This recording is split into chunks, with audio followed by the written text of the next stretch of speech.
Miss Kazan, are you right, Zoe? Zoe Kazan's acting career was chugging along quite nicely. Now listen to me. Call me. She played Meryl Streep's daughter in It's Complicated. Gabby, I will. I'll call you. Hi, Frank. And Leonardo DiCaprio's lover in Revolutionary Road. I heard you were getting promoted. Big shot. But Kazan wasn't content simply saying other people's words. Writing is hard. Yeah, really hard. Writing's really hard. She should know. Kazan is the daughter of two screenwriters and the granddaughter of the late Elia Kazan, the legendary director of some of the 20th century's greatest films, including A Streetcar Named Desire. Hey, Stella! I started writing because I was bored, to be totally frank with you. When you're a young actor and you're just starting out, you're spending all your time auditioning and very little time actually acting.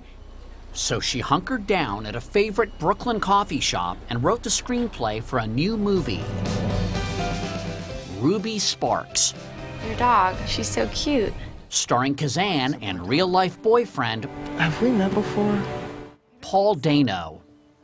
A debut screenplay, yes, but she didn't just start writing. I was like a super nerdy kid, fully invested in creating narrative from a very young age, writing stories for my little sister and me to act out. But a narrative nerd. But a narrative nerd, a junkie for narrative. In the movie, Calvin, a novelist with crippling writer's block, dreams up Ruby, I missed you in bed last night. Did you get some good writing done? a girl who comes to life and says and does anything Calvin writes.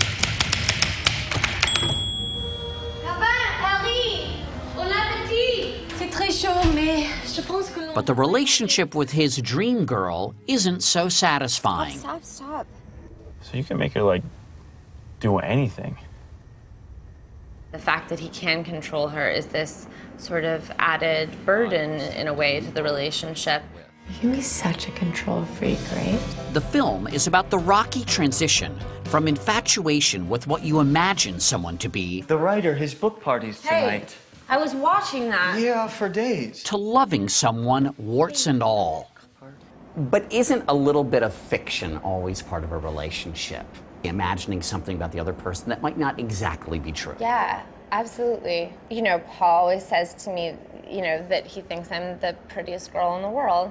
And I know objectively that that's not true. But, you know, he seems to believe it. So, yeah, that's a fiction that I'm totally willing for him to believe in. Filmmaking may be a Kazan family business. Her father, Nicholas, and mother, Robin Swicord, have had thriving screenwriting careers. But Zoe says her upbringing in Southern California was more family than business. I would say like a totally normal childhood in almost every way, except that if I wanted to come home and just daydream on the couch for 4 hours, they would make sure that I was undisturbed because they knew that there was value in just sitting there and thinking up stories. Do you ever show your writing to your parents? Yes, You do? I do. But I've learned not to show it to them too early, and I also tell them beforehand what I want to hear.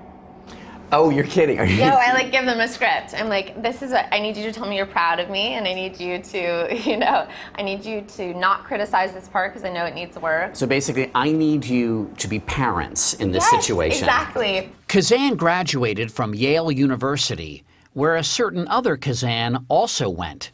If your grandfather were still alive, Elia Kazan, would you show him your writing? Probably not. I don't even know what it would be like to engage with that part of him. What was he like as a grandfather? He was a very present tense person. So if you were there in front of him, incredibly loving and warm and generous and a good listener.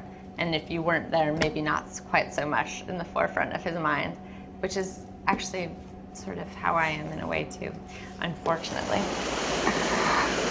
Splendor in the Grass, starring Warren Beatty and Natalie Wood, she says is her favorite of her grandfather's movies. What about A Tree Grows in Brooklyn, which I love? Did you see it, Papa? What?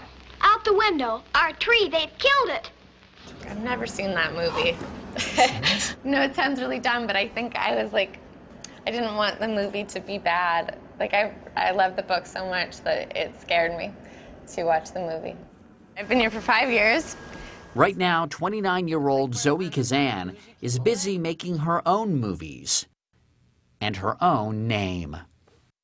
I'm making the choice in my life right now, at least, that I would rather take a risk and look foolish or have it not succeed than not take a risk.